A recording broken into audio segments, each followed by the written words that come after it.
Hello everyone, I am Alok and you are watching smart maths. এবং আজকের ভিডিওতে আমি তোমাদের জন্য নিয়ে এসেছি ডাব্লিউবিপিএসসি মিসসেলেনিয়াস এক্সাম 2006 মেইনস পরীক্ষার যে সকল ম্যাথসের কোশ্চেন এসেছিল তার সলিউশনের পার্ট 1। এর আগে অলরেডি 2007, 2009, 10 এবং 14 সালে সলিউশন দিয়েছি। আশা করছি তোমরা সেই সলিউশনগুলো দেখেছো এবং সেখান থেকে কিছু না কিছু তোমাদের লাভ হয়েছে। যদি না দেখে থাকো তাহলে উপরে কর্নারে লিংক পাবে প্লেলিস্টে, সেই প্লেলিস্টে গিয়ে তোমরা সেই ভিডিওগুলো অবভিয়াসলি দেখো। এটা তোমাদের আপকামিং মেইনসে অবভিয়াসলি হেল্প করবে এবং অন্যান্য সেই সকল এক্সাম যেখানে মেইনস পরীক্ষা থাকে এবং ডেসক্রিপটিভ ম্যাথস আছে সেখানে তোমাদের এগুলো হেল্প করবে। তো দেখো, আজকের এই ভিডিওতে যে সকল কোশ্চেন্সগুলো ছিল সেটাকে দুটো পার্টে ডিভাইড করা, পার্ট 1 এবং পার্ট 2। পার্ট 1-এ আমি 6টা কোশ্চেন্স নিয়েছি। এখানকার কোশ্চেন প্যাটার্নগুলো একটু আলাদা ছিল। এখানে কোশ্চেন 1 এর এ বি দুটো কোশ্চেন 5-5 10 নাম্বার, কোশ্চেন 2 এর এ বি এইভাবে করে দেওয়া ছিল। তো মোট 6টা কোশ্চেন, অর্থাৎ 3টে কোশ্চেন 1 2 3 নিয়েছি, যার দুটো করে পার্ট এ বি করে মোট 6টা কোশ্চেন। প্রথম কোশ্চেন কি আছে? প্রথম কোশ্চেন আছে, a manufacturer makes 800 articles at a cost of Rs 1.50 per article. He fixes the selling price such that if only 600 articles are sold, he would make a profit of 30% on his outlay. However, he sold 620 articles at this price. Find his actual profit percent of the outlay, assuming that the unsold articles are useless. একজন manufacturer সে 800টা আর্টিকেলকে কেনে 1.50 মানে 1.5 টাকা পার article হিসেবে সে কেনে। সে এমনভাবে তার selling প্রাইসটাকে fix করে যে যাতে পরে যদি কম করে 600টা আর্টিকেলও সে বিক্রি করে দেয় তাহলে তার টোটাল আউটলের উপর 30% প্রফিট তার থাকবে, টোটাল কস্ট প্রাইসের উপরে 30% প্রফিট তার থাকবে। কিন্তু দেখা গেলো সে 620টা আর্টিকেল বিক্রি করতে পারলো, তাহলে তার অ্যাকচুয়াল প্রফিট কত হলো এটা আমাদের বের করতে হবে। তাহলে দেখো, আমি টোটাল কস্ট প্রাইস যদি বলি যে টোটাল কস্ট প্রাইস, ওকে, বা আমি যদি বলি যে কস্ট প্রাইস অফ 800 আর্টিকেল, 800টা আর্টিকেলের কস্ট প্রাইস কত? কস্ট প্রাইস অফ 800 আর্টিকেলস, সেটা যদি আমি বলি তাহলে সেটা কত? 800টা আর্টিকেল 1.50 টাকা হিসেবে কত টাকা হবে? এটাকে যদি গুণ করা যায় তাহলে আমাদের চলে আসলো 1200 টাকা। টোটাল কস্ট প্রাইস হয়ে গেল 800টা আর্টিকেলের 1200 টাকা। এবার সে এমনভাবে ফিক্স করেছিল প্রাইস যাতে টোটাল আউটলেটের উপর, টোটাল আউটলে বা টোটাল এই 1200 টাকার উপর তার 30% প্রফিট হয়। তাহলে আমি বলতে পারি কটা বিক্রি করলে 600টা আর্টিকেলকে বিক্রি করে যে টাকাটা পাবে সেটা হচ্ছে এর উপর 30% প্রফিট। তাহলে আমি বলতে পারি সেলিং প্রাইস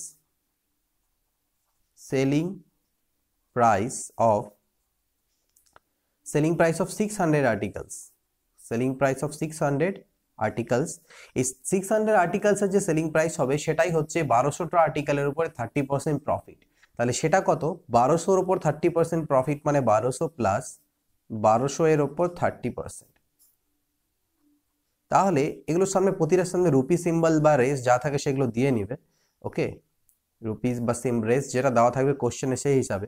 তো দেখো 0 0 0 0 কাটলে 12 3 36 360, অর্থাৎ আমি বলতে পারি রেস 1200 প্লাস 360 অর্থাৎ রুপিস 1560, 1560 টাকা তার কি হচ্ছে টোটাল। সে সেলিং প্রাইস হচ্ছে 600টা আর্টিকেলে, কিন্তু সে বেচতে পেরেছে 620টা আর্টিকেল। তাহলে আমি লিখতে পারি যে selling price of one article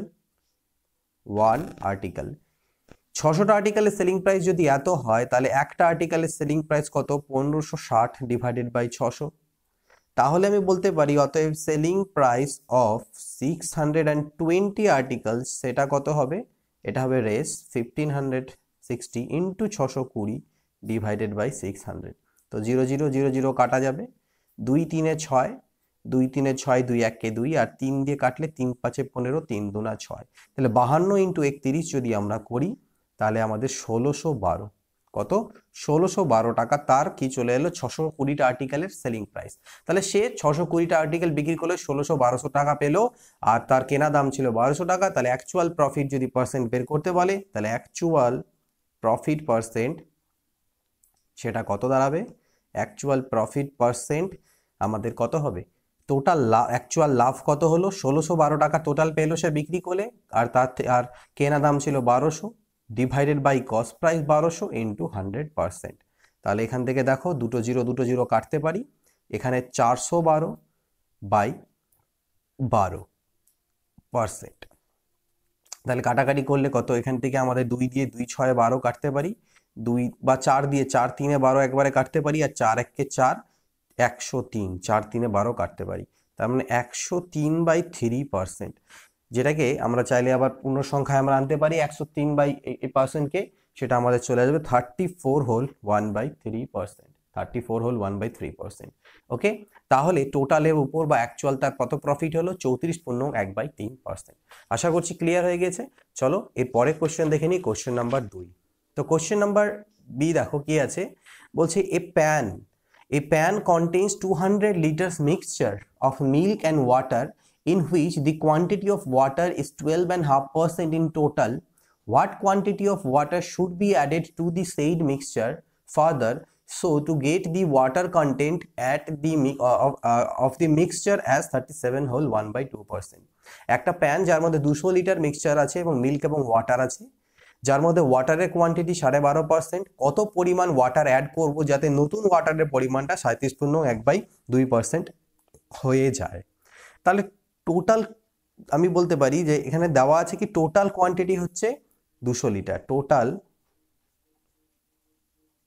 quantity of mixture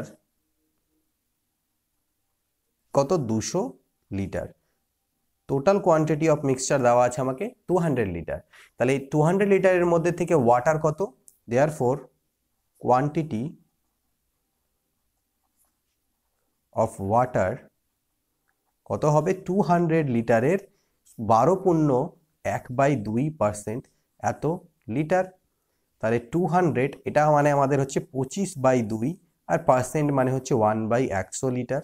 তাহলে 100 ইন্টু 2, 200, 1 200, 25 লিটার। তাহলে 25 লিটার আমাদের কি হয়ে গেল, নতুন টোটাল কোয়ান্টিটি অফ ওয়াটার।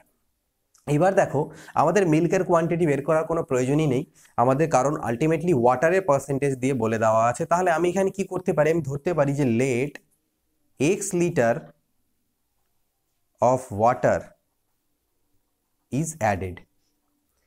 নতুনে কতটা জল অ্যাড করা হয়েছে সেটাই চেয়েছে। তাহলে আমি ধরে নিলাম যে let x litre of water is added, x litre জল অ্যাড করা হয়েছে। তাহলে x লিটার জল যদি অ্যাড করি তাহলে নতুন পরিমাণ কত হয়ে যাবে, total quantity. Therefore new quantity of total mixture becomes, তাহলে নতুন কোয়ান্টিটি টোটাল মিক্সচার সেটা কত হবে, আগে ছিল 200 লিটার, তার সাথে যোগ হলো x লিটার। তাহলে এত লিটার আমাদের নতুন টোটাল কোয়ান্টিটি অফ মিক্সচার হয়ে গেল। আর নতুন ওয়াটারের কোয়ান্টিটি কত হলো, and quantity of water becomes, ওয়াটারের কোয়ান্টিটি কত হবে, আগে 25 লিটার ছিল ওয়াটার, এখন x লিটার আরও আমি অ্যাড করেছি, তাহলে 25 প্লাস x লিটার। এবার আমাকে পার্সেন্টেজটা বলে দেওয়া আছে যে নতুন মিক্সচারে এই ওয়াটারের শতকরা পরিমাণটা হচ্ছে 37.1/2%। তাহলে আমি লিখতে পারি এখান থেকে যে বাই গিভেন কন্ডিশন এই 25 প্লাস x এটা টোটাল মিক্সচার অর্থাৎ 200 প্লাস x এর কত পার্সেন্ট, এটা ইন্টু 100 মানে হলো পার্সেন্ট, কত পার্সেন্ট, 37.1/2%। এটা পার্সেন্টেজ ভ্যালু, এটা ইজ ইকুয়াল টু 37/1/2। দুপাশে পার্সেন্ট চিহ্ন আর দেওয়ার দরকার নেই, সেগুলো কাটাই যাবে। তাহলে এখান থেকে দেখো লিখতে পারি 25 plus x by 200 plus x into 100, 37 2 74 আর একে 75/2, 25 3 75, 25 4 100। গুণ যদি করা যায় তাহলে 4 ইন্টু 2 8, 8 ইন্টু 25 200, 25 8 200 প্লাস 8x, আর 3 দিয়ে গুণ করলে 600 প্লাস 3x। তাহলে 8x থেকে 3x এর পাশে এসে যদি মাইনাস হয় 5x, 600 থেকে 200 চলে গেলে 400, ইমপ্লাই করবে x is equal two 80। x এর মান পেয়ে গেলাম 80, অর্থাৎ কত লিটার ওয়াটার অ্যাড করা হয়েছিল, therefore 80 liter of water should be added। তো আশা করছি বুঝতে পেরেছো যে কত লিটার অফ ওয়াটার অ্যাড করতে হবে, 80 লিটার অফ ওয়াটার অ্যাড করতে হবে। তো আশা করছি এই কোশ্চেনটা তোমরা বুঝতে পেরেছো। আমি একটু স্লো স্লো বোঝাচ্ছি যাতে এগুলো তোমরা ভালো মতো করে বুঝতে পারো। পরে question number 2, A and B started a business jointly. A advanced raised 5,000 and after 4 months gave another 3,000. B advanced raised 8,000 but after 8 months withdrew raised 2,500. If the profit at the end of the year be 5,100, find the amount each will get. Question কি বলছে? Question বলছে এ আর B start করে একটা বিজনেসকে jointly. এ 5,000 টাকা advance দেয় কিন্তু 4 মাস পরে আরো 3,000 টাকা দেয়। বি 8,000 টাকা অ্যাডভান্স দেয় বাট 8 মাস পরে 2,500 টাকা তুলে নেয় এবং বছরের শেষে যদি 5,100 টাকা মানে 5,100 টাকা প্রফিট হয় তাহলে কে কত টাকা পাবে? পার্টনারশিপের কোশ্চেন। তো এই ধরনের কোশ্চেন হচ্ছে মিক্সড টাইপ অফ পার্টনারশিপ, যেখানে এক একজনের টাকা এক এক সময়ের জন্য খাটে। তাহলে আমরা এখানে যেটা সলিউশন করব সেটা কি হবে? লিখবো যে on a monthly basis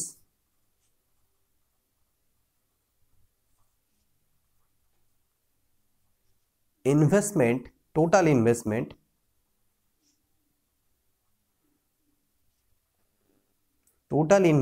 of A for a year is, এর টোটাল ইনভেস্টমেন্ট কত হলো সেটা কিভাবে বেরোবে? সেটা বেরোবে এইভাবে, 5,000 টাকা কয় মাসের জন্য? 4 মাস। আর 4 মাস পরে সে 5,000-এর সাথে আরো 3,000 টাকা দিয়ে দেয়, অ্যাড করে, ইনটু বাকি 8 মাস, টোটাল 12 মাস। তাহলে 5 আর 4-এ কত হলো? 20,000। আর এখানে 5 আর 3-এ 8, 8 আর 8-এ 64,000। তাহলে 60, 6 দিয়ে 8, 4, 84,000 টাকা হলো টোটাল তার investment. Similarly and investment of B is, আর বি এর ইনভেস্টমেন্ট কি হবে? বি এর ইনভেস্টমেন্টও সেম হবে। বি কত টাকা দিয়ে শুরু করেছিল? 8,000 টাকা দিয়ে। বি 8,000 টাকা দিয়ে। তাহলে বি এর 8,000 টাকা 8 মাসের জন্য। তারপরে বি কি করে? বি 2,500 টাকা তুলে নেয়, উইথড্র করে। তাহলে এই টাকাটা বাকি 4 মাসের জন্য। তাহলে আমি লিখতে পারি 8 8 এখানে কত হলো? 64,000 প্লাস এখানে দেখো 8,000-এর থেকে 2,500 চলে গেলে কত হলো? 5500, 5,500। তাকে যদি 4 দিয়ে গুণ করা যায় তাহলে 5 4-এ 20,000 আর 5 5 20 আবার মানে 22,000 টাকা, টোটাল 22,000। তাহলে এই দুটো যদি যোগ করা যায় তাহলে কত হচ্ছে? 6 আর 2-এ হচ্ছে 80 আর এদিকে 4 আর 2-এ 86। 6 আর 2-এ 8 আর 4 আর 2-এ 6, 86,000 টাকা। তাহলে এটা হলো টোটাল এ এর ইনভেস্টমেন্ট, এটা টোটাল বি এর ইনভেস্টমেন্ট। তাহলে তাদের ইনভেস্টমেন্টের রেশিও আমি এবার বের করব। দেয়ারফর রেশিও অফ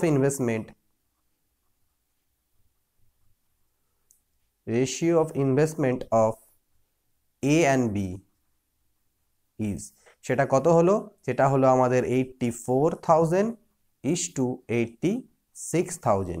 যদি কাটাকাটি করি 0 0 গুলো কাটা যাবে, 2 4 এ 8, 2 2 এ 4, 2 4 এ 8, 2 3 এ 6, 42 ইস টু 43 তাদের ইনভেস্টমেন্টের রেশিও বেরোলো। এই হিসেবেই তাদের যে প্রফিটটা ডিস্ট্রিবিউট হবে। তাহলে আমি এখানে লিখতে পারি সাম অফ রেশিওস কত? 42 প্লাস 43, 3 আর 2 এ 5, 4 আর 4 এ 8, 85। তাহলে লিখতে পারবো এবার therefore out of A profit of, কত টাকা প্রফিট হয়েছিল? ₹5,100, এ উইল গেট, এ কত টাকা পাবে? এ পাবে 5,100 টাকার মধ্যে থেকে এর রেশিও কত? 42 ডিভাইডেড বাই টোটাল রেশিও কত? 85। 17 5-এ 85, 17 3-এ 51, 300, 5 দিয়ে কাটলে আবার 60। তাহলে 60 ইন্টু 42-কে যদি আমি গুণ করি তাহলে 0, এই মানে 0 হবে। আর 6 দিয়ে 12 2 হাতে থাকলো 1, 6 4 24, 1 25, 2,520 টাকা পাবে এ। আর বি উইল গেট, আর বি কত টাকা পাবে?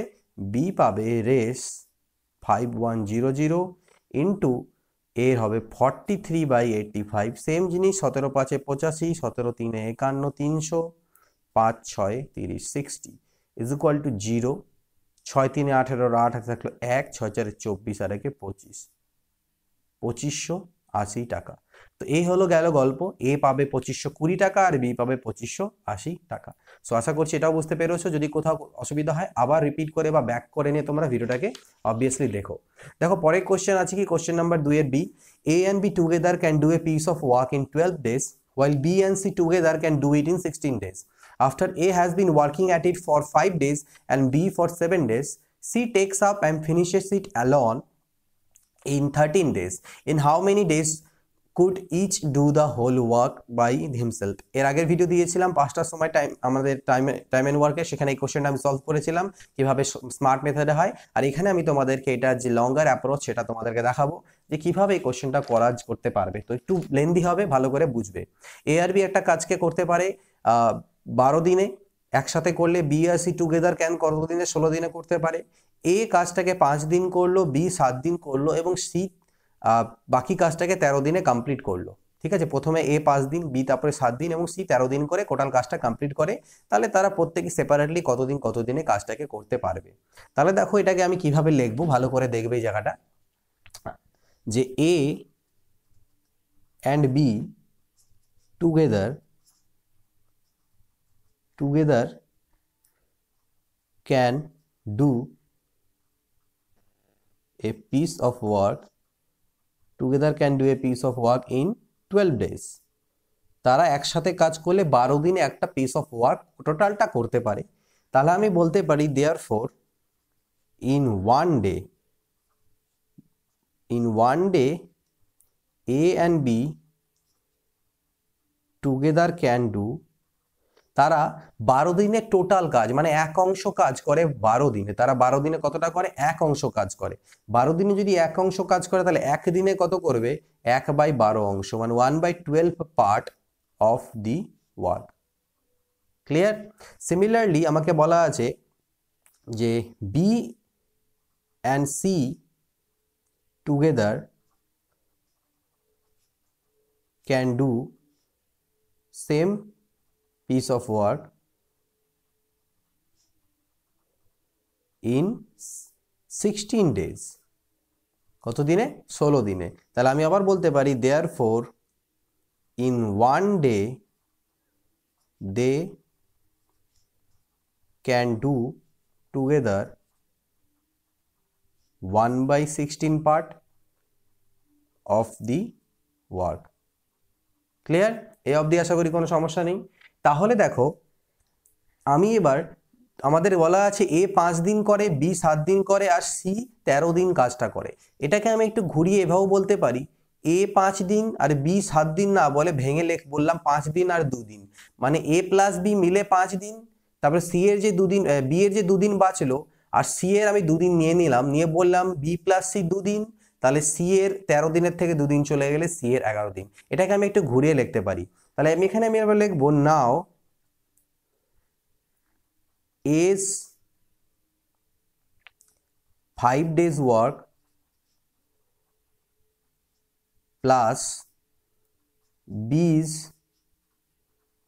7 days work plus C's 13 days work, এটাকে আমি এইভাবেও লিখতে পারি যে A plus B's 5 days work, okay, A plus B এর 5 days work plus B plus C's 2 days work plus C's 11 days work। এইভাবে আমি এটাকে করতে পারি। এবার A plus B 5 দিনে কতটা কাজ করে সেটা আমাকে বের করতে হবে। A plus B 1 দিনে করে 1/12 অংশ কাজ, তাহলে 5 দিনে করবে কত? নাও A plus B can do in 5 days, 5 দিনে কতটা করবে? 1 দিনে 1/12 করে, তাহলে 5 দিনে করবে 5/12 part of the work. Okay, আর B plus C can do in 2 days, B plus C 1 দিনে করে 1/16 পার্ট, তাহলে 2 দিনে করবে 2/16 সমান 1/8, 1/8 পার্ট অফ দি ওয়ার্ক। এই অবধি কোনো সমস্যা নেই, আশা করছি বুঝতে পেরেছো। আর সি বা 11 দিনে করে বাকি কাজটাকে, তাহলে C can do in 11 days. C 11 দিনে বাকি কাজ মানে কি, টোটাল কাজ এক অংশ, তার থেকে 5/12 যোগ 1/8 করে বিয়োগ করে দিই, তাহলে 1 মাইনাস এদিকে আমার হলো 24, 12 2 24, 2 5 10, 13, তার মানে 1 মাইনাস 13/24, যেটাকে আমি বিয়োগ করে আলটিমেটলি আসবে 11/24 part of the work. Clear? তার মানে সি 11 দিনে এত অংশ কাজ করে, তাহলে সি 11 দিনে যদি এত অংশ কাজ করে, সি এক দিনে কত করবে? Therefore C can do in 1 day, C এক দিনে কত করবে? 11/24কে 11 দিয়ে যদি ভাগ করি, তাহলে 11/24 নিচে 11 is equal to 1/24 part of the work. C একদিনে 1/24 অংশ কাজ করতে পারে, তাহলে সি একদিনে যদি 1/24 অংশ করে, অর্থাৎ ঘুরিয়ে বললে 1/24 অংশ কাজ যদি একদিনে করে, তাহলে টোটাল কাজ কত দিনে করতে পারবে? Therefore C can do the complete work alone in, এর পুরোপুরি উল্টে যাবে, অর্থাৎ 24 ডেজ। তার মানে সি যদি একা কাজ করে, সে কতদিন টোটাল কাজটা করতে পারবে? সে 24 দিনে সেই কাজটাকে করতে পারবে। এবার সি 24 দিনে কাজটাকে করতে পারলো, ভালো কথা। সি এক দিনে কতটা করে? 1/24 অংশ কাজ, তাহলে সি 2 দিনে কতটা করে সেটা আমাদের এখন বের করতে হবে। কেন বের করব বুঝতে পারবে। C can do, now C can do in 2 days. C 2 দিনে কতটা কাজ করে? সি একদিনে করে 1/24, তাহলে 2 দিনে করবে 2/24, মানে 1/12 পার্ট অফ দি ওয়ার্ক। এবার সি 2 দিনে 1/12 অংশ কাজ করে দিচ্ছে, আবার আমি এখানে দেখলাম বি প্লাস সি মিলে 2 দিনে 1/8 অংশ কাজ করছে, তাহলে শুধুমাত্র বি 2 দিনে কত কাজ করছে আমরা পেয়ে যাব। Therefore B can do in 2 days, কতটা কাজ করছে বি একা 2 দিনে, সেটা কিভাবে পাবো? 1/8 থেকে এই 1/12কে যদি মাইনাস করে দিই, তাহলে অবভিয়াসলি 24, 3 - 2 অর্থাৎ 1/24 পার্ট অফ দি ওয়ার্ক। ওকে, এটা লিখে নিও। তাহলে বি 2 দিনে যদি এই কাজটা করতে পারে, তাহলে বি এক দিনে কত করবে? B can do in 1 days. B এক দিনে কতটা করবে? বি 2 দিনে করে 1/24 অংশ কাজ, তাহলে এক দিনে করবে 1/48, 2 দিয়ে ভাগ হবে, 1/48 পার্ট অফ দি ওয়ার্ক। একটু লেন্দি হবে কোশ্চেনটা, বুঝে দেখো এটা। তাহলে বি এক দিনে 1/48 অংশ কাজ যদি করতে পারে, তাহলে আমি এটাকে বলতে পারি যে বি টোটাল কাজটা কত দিনে করবে? এটা পাল্টি খেয়ে গেলে হবে আমাদের 48 দিন। ওকে, তো সেটা আমি লিখছি। তাহলে বি, তাহলে এখান থেকে আমরা এবার লিখবো যে বি, কি লিখবো?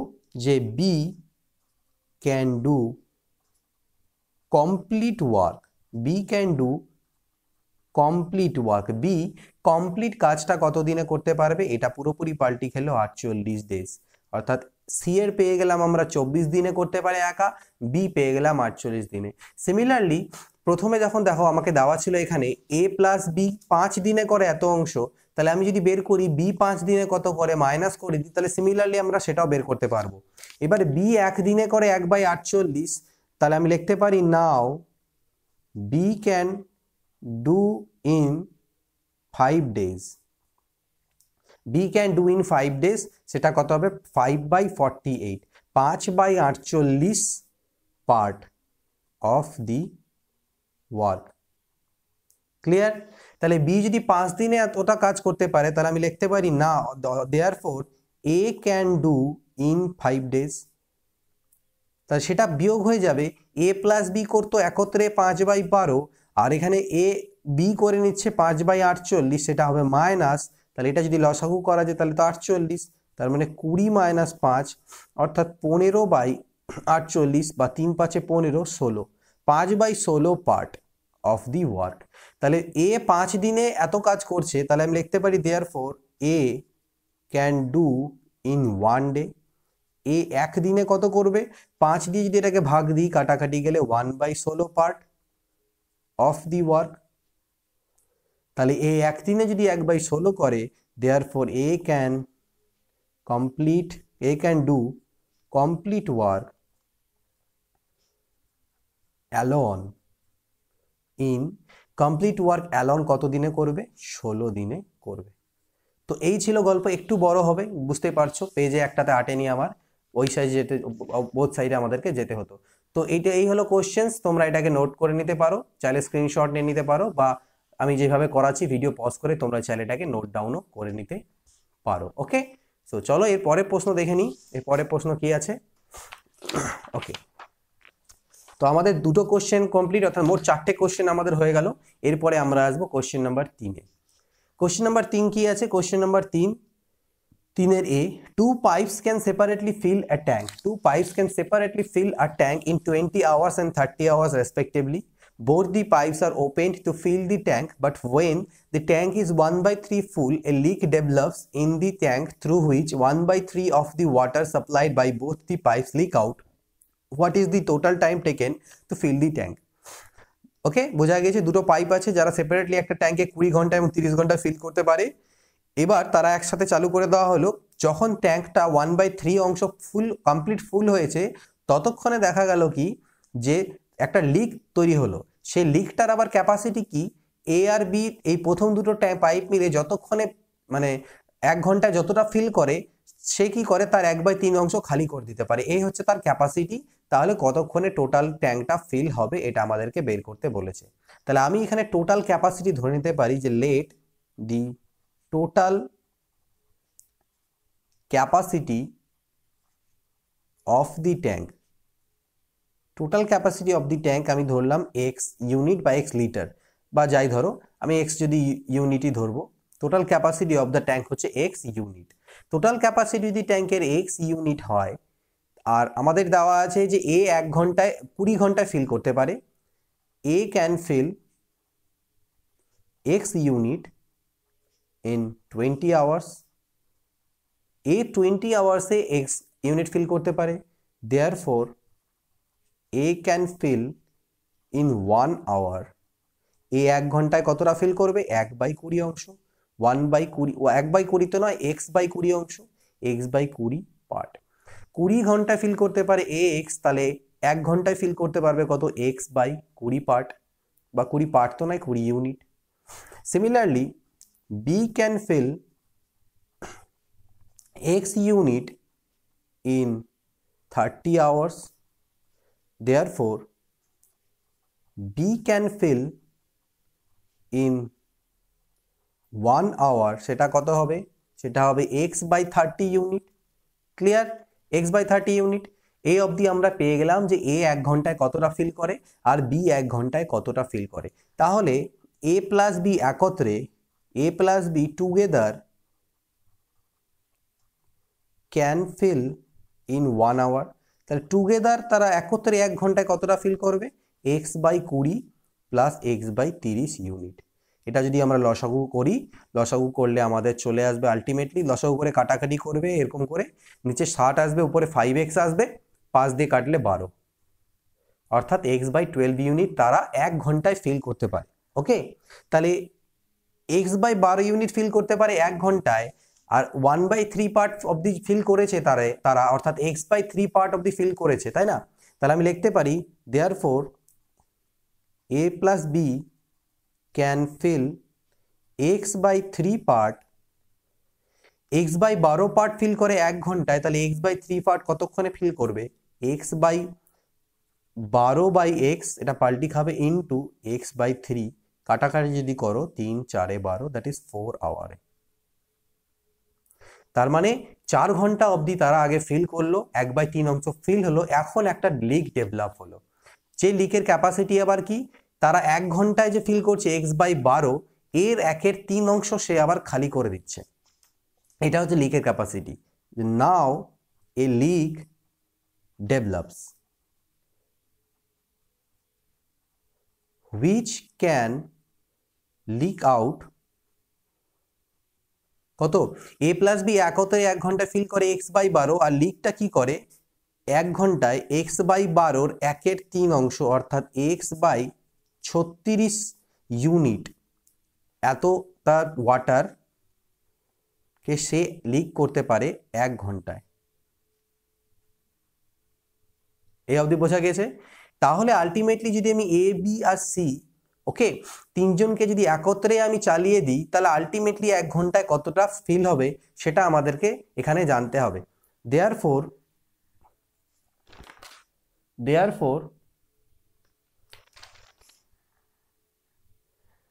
in 1 hour টোটাল, দেখো এ আর বি একত্রে মিলে 1 ঘন্টায় x/12 ফিল করছে, আর এই লিকটা কি করছে, x/36 ইউনিট খালি করে দিচ্ছে, অর্থাৎ এত ইউনিটস ওয়াটার ফিল্ড ইন, এতটা ভর্তি হচ্ছে। তাহলে এটাকে যদি আমরা লসাগু করি, আমাদের আসবে x/18 ইউনিট ওয়াটার ফিল হচ্ছে আলটিমেটলি 1 ঘন্টায়, যেহেতু এরা ফিল করছে এত আর লিক খালি করে দিচ্ছে। তাহলে x/18 ইউনিট ওয়াটার ফিল হচ্ছে 1 ঘন্টাতে। তাহলে রিমেইনিং যে ট্যাঙ্ক, অর্থাৎ 1/3 অংশ ফুল ছিল, বাকি যে খালি ছিল, তাহলে লিখতে পারি দেয়ারফোর রিমেইনিং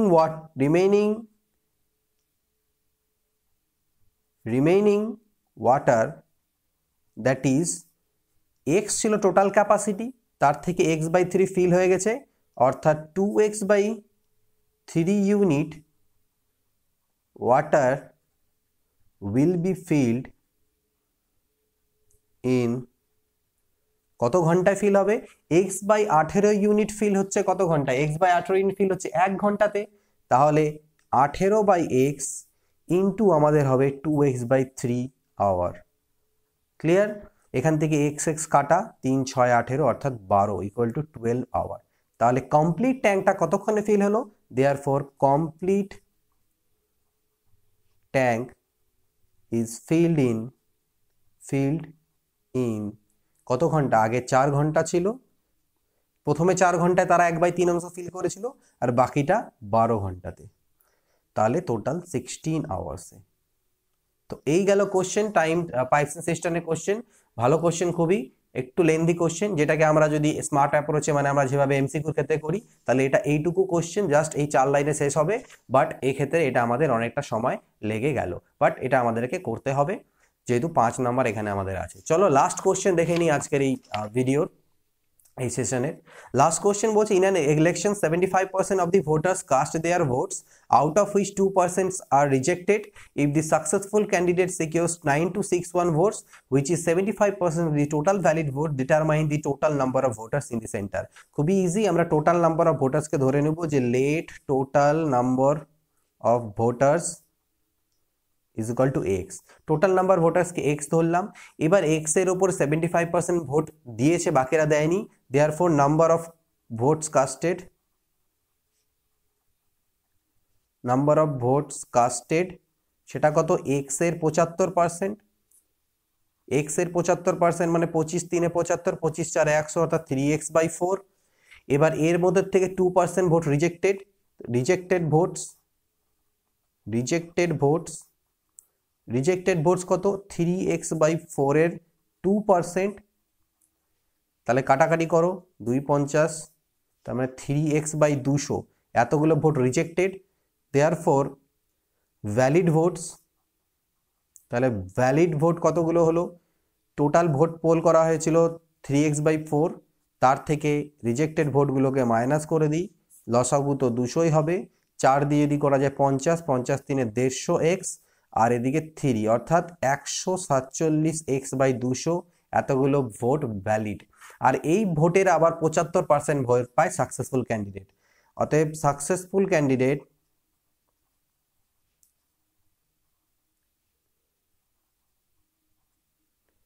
বা উইনিং ক্যান্ডিডেট গেটস, সে কত ভোট পায়, এই 147x/200 এর 75%, যেটা আমি 147x into 25 3 75/25 4 100।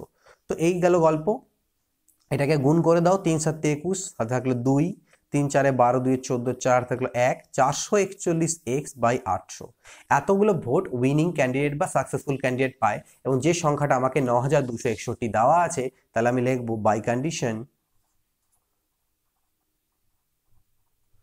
441x/800, this is equal to 9261। তাহলে এখান থেকে এক্স এর মান আসবে 9261 ইন্টু 800/441। 441 দিয়ে কাটলে 21 একেবারে কেটে যাবে, 0 0 8 1 8 8 2 16, তাহলে 16,800 বেরোলো এক্স এর মান। আর এক্সটাই ধরেছিলাম টোটাল নাম্বার অফ ভোটার্স, ওটাই আমাদের কাছে চেয়েছিল। Therefore total number of voters in that center is 16,800। তো এই ছিল কোশ্চেন্স পার্ট 1 এর 6টা কোশ্চেন ছিল, খুবই লেন্দি কোশ্চেন। জানি না এত লেন্দি কোশ্চেন সেই মুহূর্তে বসে তোমরা কতগুলো করে আসতে পারবে, বাট আগের দিনে এত কোশ্চেন এসেছিল লেন্দি। কিছু কোশ্চেন লেন্দি আছে, কিছু কোশ্চেন ছোট আছে। তো আমি এটা পার্সোনাল সাজেশন দেবো, পরীক্ষার সময় দেখে নেবে, টাইম হিসাবে করবে। যদি এরকমই লেন্দি কোশ্চেন থাকে তাহলে তোমরা যেরকম পারফর্ম করবে সকলে একই রকম পারফর্ম করবে। তো আগে বেছে ইজি কোশ্চেন, অর থাকছে, একটার সাথে আরেকটা অর আছে, তো ভালো করে চুজ করবে। যে কোশ্চেনটাতে মনে হবে কম টাইম লাগবে সেটা তোমরা আগে করো। তো এই কটা কোশ্চেন ছিল, আর ভিডিওটাকে লেন্দি করছি না, এই কটা কমপ্লিট এখানে করলাম। নেক্সট পার্ট 2 তে বাকি যে কোশ্চেনগুলো ছিল সেই কোশ্চেনগুলো, সেখানে 8টা কোশ্চেন আছে আরো, তো সেই 8টা কোশ্চেনের সলিউশন আমি সেখানে প্রোভাইড করবো। তো সেই ভিডিওটা একটু লেন্দি হতে পারে, সেটা তোমরা আগামী দিন পাবে। তো এই ভিডিওটা কেমন লাগলো, এখানকার এই কোশ্চেন্সের সলিউশনসগুলো তোমরা বুঝতে পারলে কিনা, কোথাও কোনো ডাউট থাকলে জানিও। কোথাও যদি কোনো ভুল ভ্রান্তি থেকে থাকে, অনেক সময় ভিডিও তৈরি করার সময় আগে সলভ তো হয়তো ঠিকঠাকই করে থাকি, বাট ভিডিও তৈরি করার সময় একটু কোথাও কিছু মিস্টেক্স মাইনার হয়ে যায়, তো সেটা যদি থাকে সেটা তোমরা ধরিয়ে দিও, সেটা কারেকশন করে নেওয়া যাবে। আর যদি নিজে বুঝতে পারো তাহলে অবভিয়াসলি নিজে থেকে কারেকশন করে নিও।